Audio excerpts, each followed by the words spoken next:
Hello everyone, my name is Yogesh, and today in this episode we shall be extending our discussion of the topics that we have discussed in our earlier episodes, like the Coulomb's law of forces, and we also have discussed the electric field lines and then the electric flux and also the continuous charge distribution. Well, perhaps in this episode we shall be dealing with a very fundamental law that was given by Gauss, because Gauss thought that if I can have a relationship between the two charges and the force that they are exerting over each other, then I can also have a relationship between the total flux and the total charge contained in a cubical or even a spherical or some sort of closed shapes. Well, before going straightway to the Gauss law, let us go step by step. The first and very important thing is that we all have some sort of misconception regarding a very important term called flux, and even I had that too, because how do I say that okay, this is the flux or this is the direction of flux? One of the moments that gave me this connection between my day-to-day life and the flux was that when I visited a hair salon.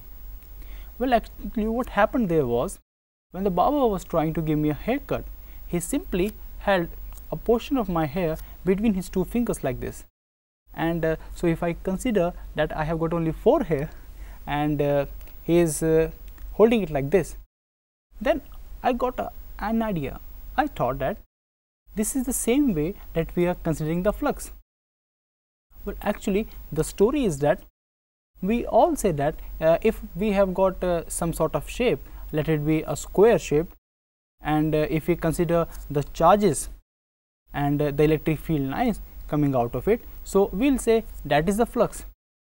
But actually it is some sort of a deceiving fact, because we have not taken our area of interest. Just like the barber, he is there to give me some sort of haircut, but he will do it step by step. First he will choose a particular area of his interest and he will select a particular quantity of my hair to be cut down. This is the same thing as we do, that is we have some sort of say a spherical shape or a square shape. We simply take some of the electric field lines by considering that okay, this particular portion is our area of interest, and then we take that much amount of electric field lines coming out of that particular area or volume, and that gives us the flux. So this is all about the story of flux, how to take that. The very next thing is that how to take the direction of it, because if I have got some square shape, so there are so many areas where I can get it. Say suppose you are playing Ludo and you have that Ludo cube, you simply roll it. So you can simply say that if the upper face that you take while playing gives you 6, so that means you have got 6 lines of forces, or if you get 1, then you have got only 1 electric field lines of forces. This is a very similar example, because you do not consider what's there on your right or on your left or what is there just behind it, but you only consider the face that is on the top. This is the same way that we will have to consider the direction of electric flux, because even if I consider a simple planar sheet, there could be 2 directions of flux, one is upwards and one is downwards. But just like our Ludo cube, we only consider the upper face, and that is why we play Ludo like that. And I think maybe in some way electrostatics also plays with the electric field lines. So this was what we have discussed about the electric flux and how to take the direction of electric flux and all those things. Also we note that there are some charges, and whenever a charge resides inside a body, so there could be 2 cases. One case could be that we have some discrete charges. I have got, say suppose, one Ludo cube and I have got 4 q charges into it. The other one which has got, say suppose, minus 2 q charges into it. But in our later episodes, we have also discussed that this could not be the same case everywhere. Means I cannot simply pick up a discrete charge and say that okay, this is the thing I want to go for, or this is the thing I want to ponder over it, or I want to take into consideration. So that gave us a new direction of looking into charges, that was the continuous charge Wood distribution. So Gauss said that I have got so many concepts. I have got the concept of electric flux, the direction of electric flux, and I also have the charges contained in a body as a whole. Please remember, Gauss law is all about the charges contained in a body in a continuous form, not in a discrete form. Well, now since we have got all the essential elements to have this new dish, we shall now be going for the mathematical interpretation of this very beautiful yet easy law. I know that you must be thinking that, oh, this is a Gauss law, it deals with some flux and it deals with the total charge that is there in some closed shape like a cube, like a sphere, like some, you say, a paralleloid, anything you want. Then you must be thinking that it is a bit hard. Well, the reality is that it is as easy as simple ABCD. Yeah, that is okay. So you don't agree with me, I will make you happy right now. Say suppose if I consider a sphere, and since I am interested in taking out whatever is the relationship between the electric field and the flux and the total charge contained in it, what I will do is I will simply take a portion of that sphere. It is just like if you have got an apple and if your mom says that okay, cut this apple for us. So what you will do is you will simply cut into some pieces. So you simply take out a piece of it, have a look at it like this, and then you will simply say, okay, I am considering a very small circular portion over it, and you simply say, okay, some of the electric field lines are coming out of it.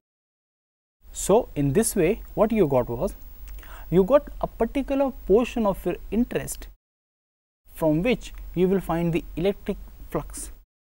And now we go back to our basic laws, that is how to find out the electric field. So what is the formula of electric field? Means how will you find out the electric field?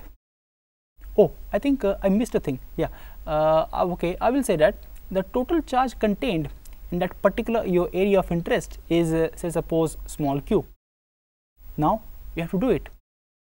Yes, exactly, that is E equal to 1 by 4 pi epsilon naught times the charge contained, that is q, upon r square. Is it all right? Oh, thanks for correcting me. I just forgot to mention the direction vector, that is r cap. Now this is a very simple thing. Say suppose it is your equation number 1, and now I will go for the particular element that I am considering, that is my areal element, my area of interest. So when I go for it, I will say simply say if it is say delta S. So if it is a sphere, then we must have something like that, your 4 pi epsilon naught square, or if it is a square, or if it is a cube, whatever it is, you simply have to put the area of that particular interestial area that you have taken. That is even if it is a square, that is side into side, or if it is a volume, that is length into length into length. That depends upon you, how you are cutting that particular shape of an apple. So once you find out that delta S, now you are free to go for the flux. Okay, what is flux? Yeah, it is phi equal to E dot ds with some direction vector. That is really very important. But since you included that direction vector in the electric field, so you are free to go. Now you will encounter a very simple thing.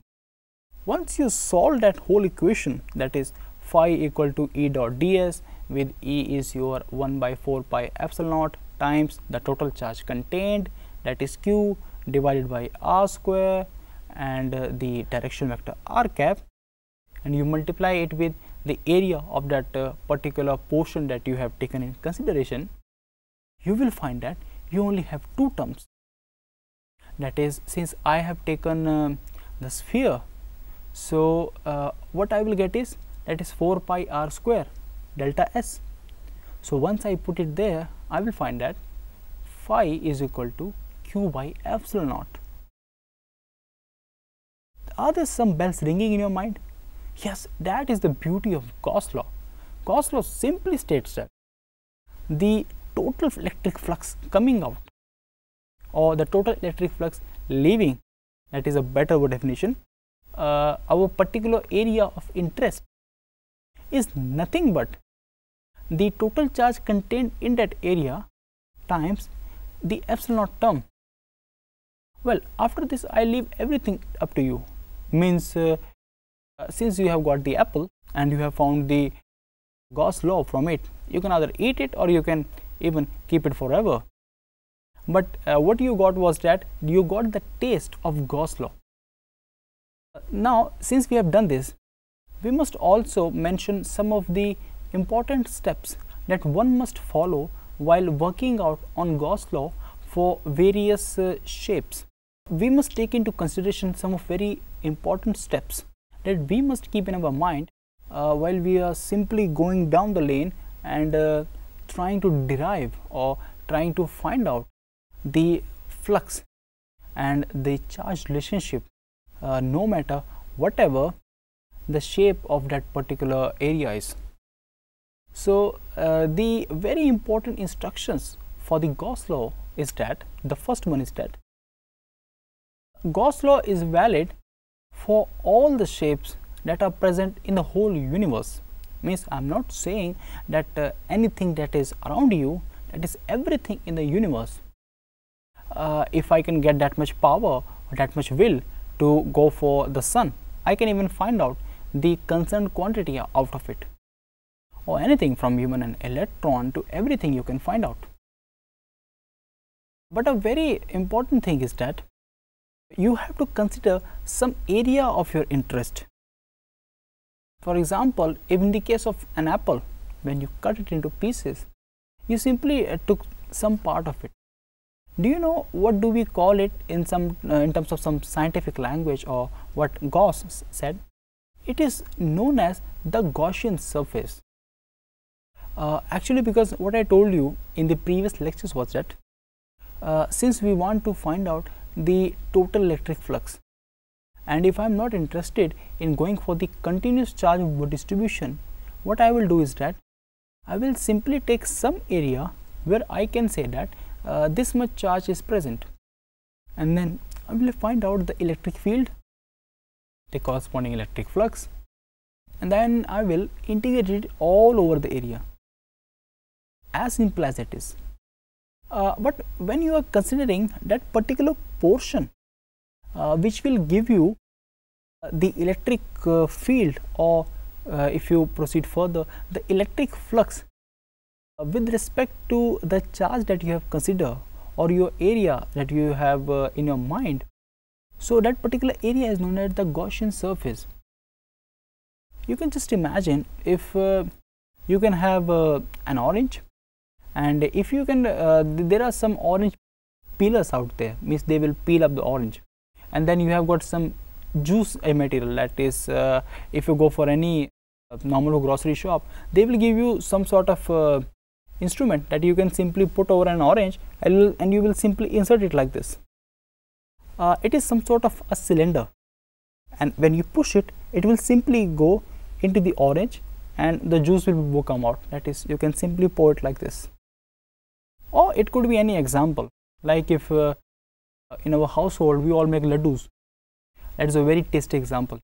So if a mother wants to have some nuts into it or some almonds into it, what she will do is she will make them, and then she will take some almonds or something like that, then she will insert it. Actually our mother's thumb that she is inserting there, we can take that, so when she will take it out, you can see that there is some sort of gap there that is made in that particular laddu or that particular sweet. That particular gap is nothing but an imaginary Gaussian surface. So whenever you have got some body, you simply take into account that okay, this is some sort of an imaginary cylindrical section that I am taking into consideration, which will include the charge that I want to take with me, and then I will find out the electric field and the electric flux corresponding to that charge. So that surface is called the Gaussian surface, and it is really very important because there are so many bodies in the whole universe, and we can only find out the symmetrical aspects. So by using this Gaussian surface, we can find out the electric flux linked to it by having that particular sort of symmetry that is needed. This is what we all have discussed today. We went straightway through the definition of electric flux, a very common life example.